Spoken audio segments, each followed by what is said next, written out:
15 August 1947ला आपल्या देशाला स्वातंत्र्य मिळालं. हे वाक्य शाळेत असल्यापासून आम्ही घोकलेलं आहे, पाठ केलेला आहे. मात्र तरी सुद्धा वयाच्या वेगवेगळ्या टप्प्यावर आपल्याला स्वातंत्र्य या शब्दाचा अर्थ नव्याने कळायला लागतो आणि म्हणूनच स्वातंत्र्य या शब्दाचा नेमका अर्थ काय, या तरुण पिढीच्या चष्म्यातून स्वातंत्र्य या शब्दाकडे नेमकं कसं बघितलं जातंय हे जाणून घेण्यासाठी आज आम्ही आलोय ठाण्याच्या बेडेकर कॉलेजमध्ये. आणि माझ्या आजूबाजूला ही सगळी जेन झी पिढी आहे. यातली काही मुलं पत्रकारितेचं शिक्षण घेत आहेत, काही जण नाटकाच्या क्षेत्रात आहेत आणि काही जण इतर पारंपरिक अभ्यासक्रमात आहेत.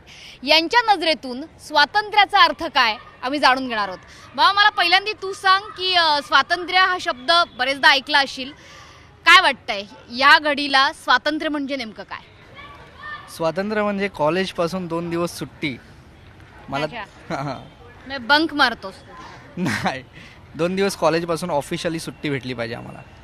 आत्तापासून सुट्ट्यांचं स्वातंत्र्य पाहिजे तुला? हो. काय करतो सुट्ट्यांच्या स्वातंत्र्यामध्ये? काय करतोस नेमकं? फिरतो. फिरणं पण एक स्वातंत्र्यच आहे, मित्रांसोबत. फिरणं हे स्वातंत्र्य आहे, सुट्ट्या पाहिजेत जास्त हे स्वातंत्र्य आहे. पाहिजेत का सुट्ट्या? आणि स्वातंत्र्याचा अर्थ तुला याला जसा अपेक्षित आहे तसाच तुला अपेक्षित आहे का? काय बोलू आता, आय एम स्पीचलेस. स्पीचलेस हे स्वातंत्र्य आहे तुझं? हो. बरं, तुला काय वाटतं की स्वातंत्र्य म्हणजे काय आणि स्वातंत्र्याला कोणकोणती बंधनं असावीत? विशेषतः जेनझी पिढीतल्या तरुणी काय विचार करतायत? तुमच्या मते स्वातंत्र्य म्हणजे काय? स्वातंत्र्य म्हणजे कसं सांगू, नाही सांगतायत. नाही. तुला काय वाटतंय?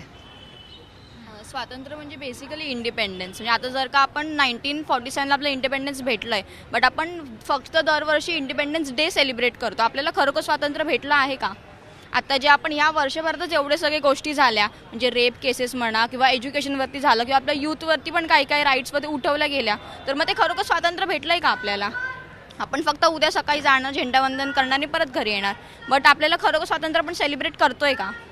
आपल्याला गर्ल्सला काही म्हणजे फ्रीडम आहे का गर्ल्ससाठी? रात्रीच्या फिरायला तरी सेफ आहेत का? किंवा आपण जे एज्युकेशन घेतोय त्याचे जे एक्झाम्स होत आहेत, तर एक्झाम्स नक्की आहेत का? म्हणजे आपण ज्या प्रेफरेबल आहेत का मुलींना देण्यासाठी? आपल्याला खरं स्वातंत्र्य या गोष्टीमध्ये भेटलं पाहिजे. फक्त दिवस सेलिब्रेट करून फायदाच नाही आहे काही. आणि आता आपल्याला 80 वर्ष पूर्ण होत आहेत, त्याच्या रिलेटेड आपण जरा तरी काहीतरी बोलतात ना, प्रोसीड व्हायला पाहिजे. आपण दरवर्षी नवीन नवीन काहीतरी निघतात, नवीन नवीन गोष्टी होत आहेत. आजकाल लहान मुलीवरती पण घाण अत्याचार होत आहेत. ते स्वातंत्र्य आपल्याला भेटलं आहे का? नक्कीच. पण मुलींच्या दृष्टिकोनातनं अजूनही कोणतं स्वातंत्र्य मिळणं बाकी आहे असं तुला वाटतंय? मुलींच्या दृष्टिकोनातून तर अजून किती काही आहे. खूप जागी आता स्कीम म्हणजे हे निघाले आहेत, फॅसिलिटीज निघाल्या आहेत की गर्ल चाइल्डला स्कीम्स निघाल्या आहेत. त्यांना ऑफ मिळतं, कधी त्यांना काही काही एक्झाम्स फ्री मिळतात की स्कॉलरशिप वगैरे असं. पण ज्या मुली जेन्युइनली डिझर्विंग नाही आहेत किंवा त्यांना ते नाही जमत आहे, त्यांनासुद्धा पुढाकार मिळतोय. जे गरजेचं नाही आहे, जे डिझर्विंग आहे ते मागे राहतात आहे. आणि जसं ही बोलली की मीडियामुळे नाही म्हटलं तरी मुलींना टॉर्चर होतं, मुली बुलिंग होतं, त्यांचे काही व्हिडिओज बाहेर पडतात, चुकीचे व्हिडिओज बाहेर पडतात, त्यांच्यावरती घाण बोललं जातं. ते किती विचित्र वाटतं ऐकायला. आणि आत्ताच्या घडीत मुलींना असं ऐकावं लागतंय अजूनही. जेन झी म्हणून तुम्ही जर आम्हाला अजूनही असं ऐकावं लागतंय, मग हे खरंच चुकीचं. आणि मग ह्या बाबतीत मुलींना स्वातंत्र्य मिळणं जरा अशक्यच आहे असं वाटतंय. मुलींचं स्वातंत्र्य अजूनही काही बंधनांमध्ये अडकलं असं तुला म्हणायचं आहे. मला सांग की तू नाटक क्षेत्रात आहेस, एकंदरीत आपल्या देशात असणारं मीडियाचं स्वातंत्र्य, त्यासोबतच आर्टिस्टचं स्वातंत्र्य, या बाबतीत काय वाटतं तुला?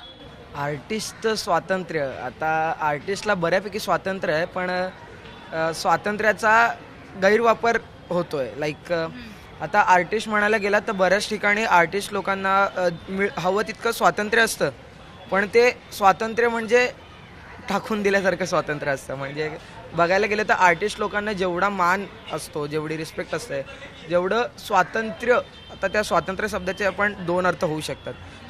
स्वातंत्र्य म्हणजे आपला देश जेव्हा आपलं स्वातंत्र्य झाला तेव्हा आपल्या देशाला एक ओळख मिळाली, बरोबर. आता आर्टिस्ट जेव्हा स्वातंत्र्य होतं तेव्हा त्याला ओळख मिळाली, पण ती ओळखच बऱ्याच ठिकाणी दाबली जाते असं मला वाटतंय. सेन्सॉरशिप लागते. येस, स्वातंत्र्यावरची सेन्सॉरशिप आहे. मान्य, स्वातंत्र्यावर सेन्सॉरशिप असायला हवी, काही प्रमाणामध्ये काही नियम असायला हवेत वाटतंय तुला?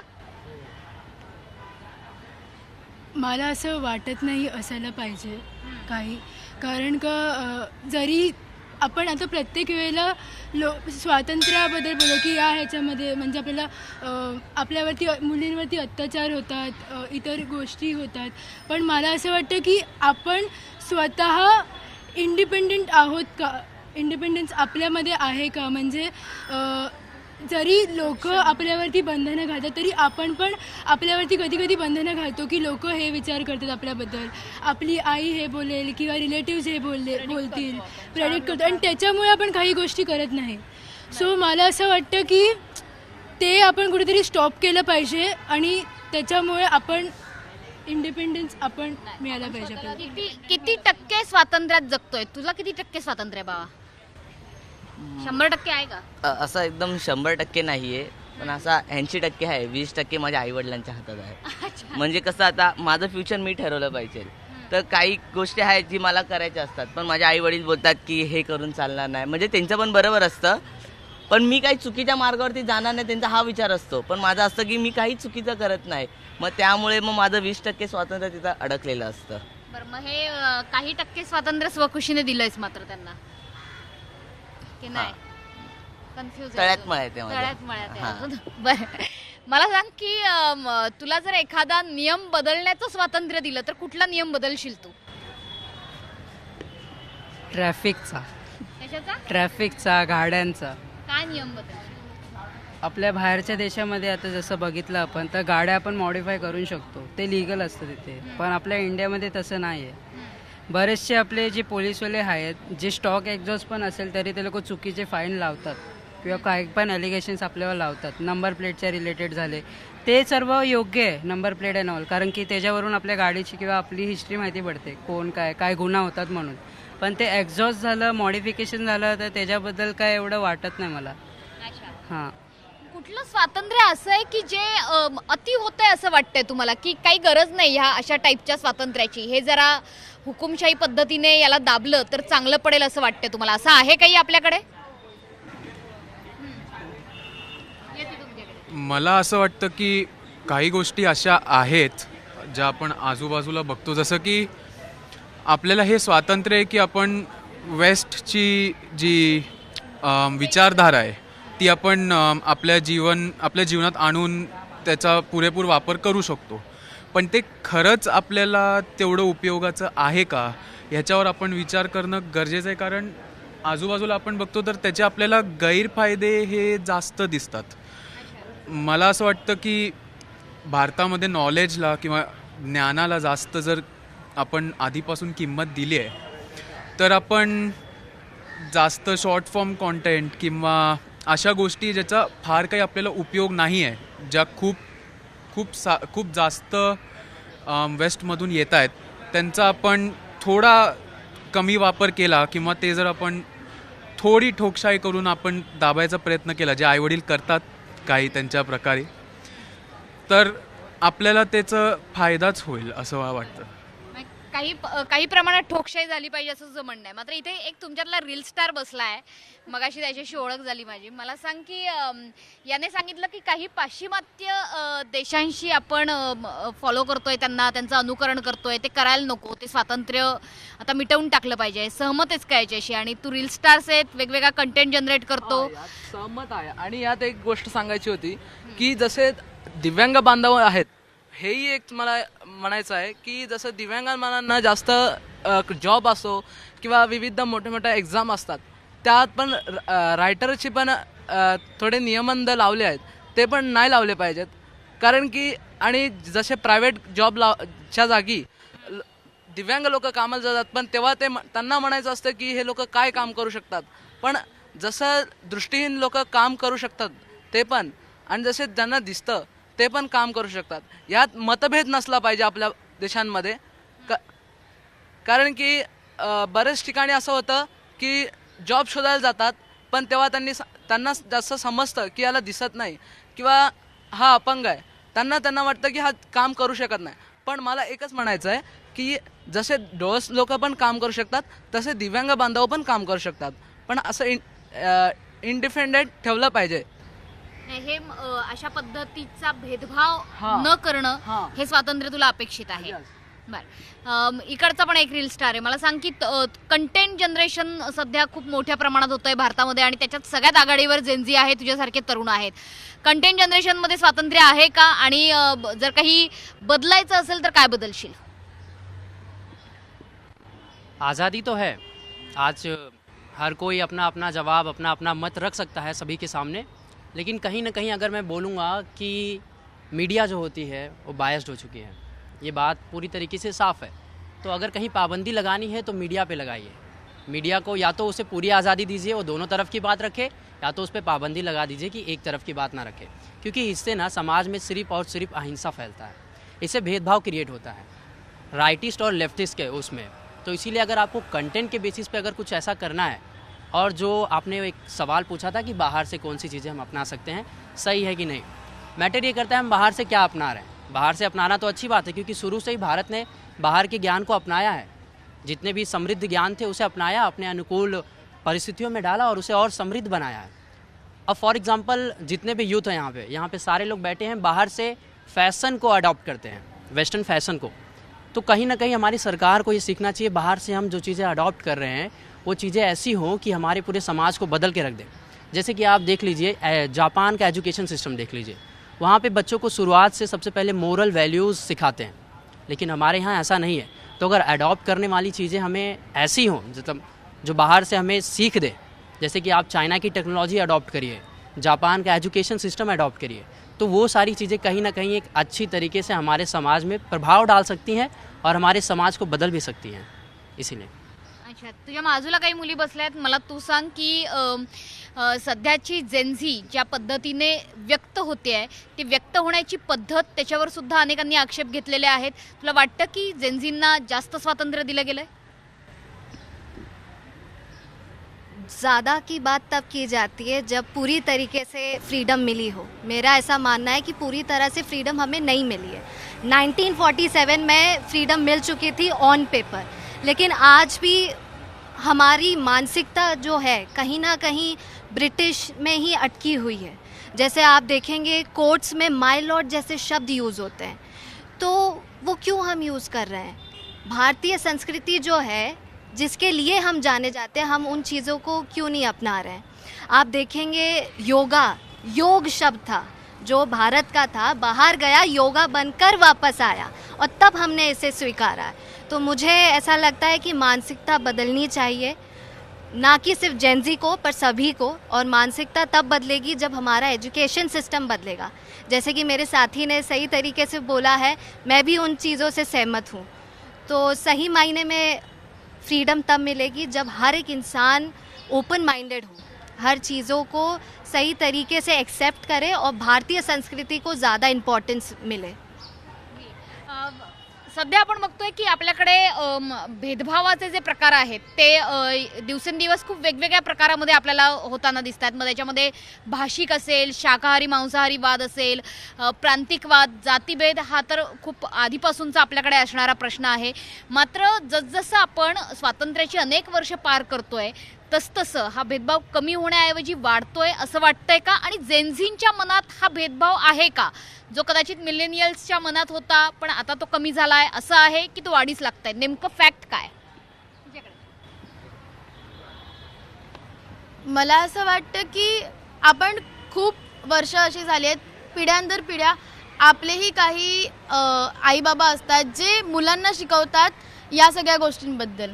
आपण फक्त बोलायला बोलतो सर्व धर्म समभाव वगैरे, पण आपण या गोष्टी खरंच अनुभवतोय का? तर नाही. या सगळ्या गोष्टी आपल्या दररोजच्या जीवनात खूप इम्पॉर्टंट असतात. आणि तसं बोलायला गेलं तर जी जेनझी पिढी आहे ती या सगळ्या गोष्टीवर खूप लक्ष देते आहे आणि एकत्रतेने चालण्याचा प्रयत्न करते आहे. पण जसं ह्यांनी पण बोललं की मीडिया आहे, तर मीडियाच एक असा काम करतो की ते लोक जेनझी किंवा कोणत्या पण एज ग्रुपची लोक असू दे, त्या लोकांना खूप इन्फॉर्मेशन प्रोव्हाइड करतात कोणत्याही गोष्टीबद्दल.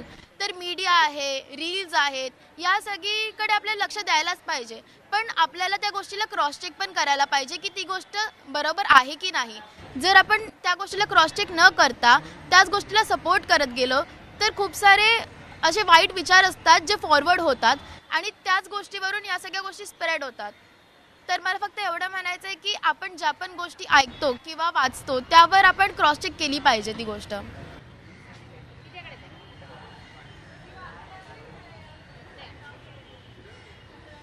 तर शेवटाकडे जाऊयात आपण. मला तू सांग की तुला जर एका दिवसाचं पंतप्रधान केलं तर काय बनवशील, काय बदलशील, काय घडवशील?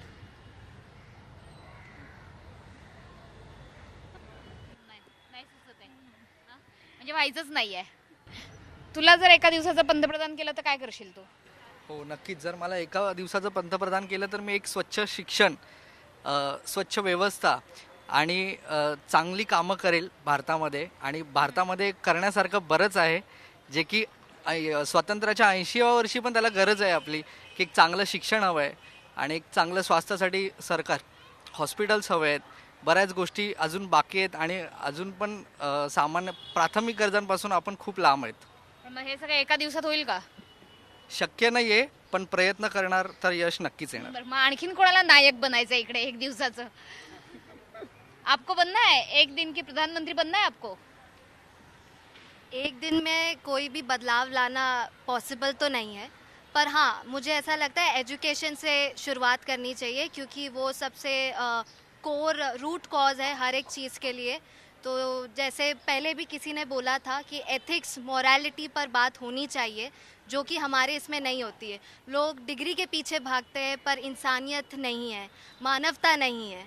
तो वो सारी चीज़ें तब आएंगी जब हमारे एजुकेशन सिस्टम में मोरालिटी एथिक्स को इम्पोर्टेंस दिया जाएगा. डिग्री भी ज़रूरी है पर साथ में एथिक्स भी ज़रूरी है. एकच नियम बदलायचा असेल एका दिवसात, सर्वाधिकार दिले तर काय बदलशील तू? धर्म, जाति, प्रांत, ये सब चीज़ों पे जो राजनीति होती है इसे बंद कर दूंगा पूरी तरीके से. जो विकास की बात है बस उसी पे बात हो. और ऐसी कोई भी, और अगर ऐसी अभी कोई बात कर रहा है तो उसके लिए हम उसे नीचे कर सकते हैं. मतलब आप ऐसी बात मत करो, हम उसे बता सकते हैं नहीं ये जो गलत है. क्योंकि देखिए ये सारी चीज़ें जो आपने बोला था कि 80 साल हो गए क्या हम ये मतलब जातिवाद पे ये सब चीज़ों पे बट रहे हैं. तो अगर आप देखेंगे कहीं ना कहीं हम बटते क्यों हैं? क्योंकि राजनेता हमारा फ़ायदा उठाते हैं. आप समझ रहे हैं ना? जैसे जैसे आप जितने जितने नीचे नीचे लेवल पे जाएंगे इंडिया में वैसे वैसे कुछ कुछ राजनेता ऐसे होते हैं जो अपनी अपनी जाति, अपनी अपनी भाषा, अपनी अपनी प्रांत को लेके चलते हैं. उन्हें सबको लेके चलना चाहिए. वो पूरे, अगर आप एक पूरे समाज के रिप्रेजेंटेटिव हैं तो आप एक पूरे समाज के रिप्रेजेंटेटिव हैं. इस बात को उन्हें ध्यान रखना चाहिए. तो अगर मुझे बदलना होगा तो मैं सबसे पहले इस चीज़ को बदल दूंगा कि बात इस पे मत करो, राजनीति इस पे मत करो. अच्छा, तू काय बदलशील बाबा? काय बदलायचं तुला? बदलण्यासारखं जो खूप काही आहे, नाही पण एकच बदलायचं. एकच बदलायचं आहे. सध्या सुचत नाही. त्याच्यासाठीच एक दिवस घेशील.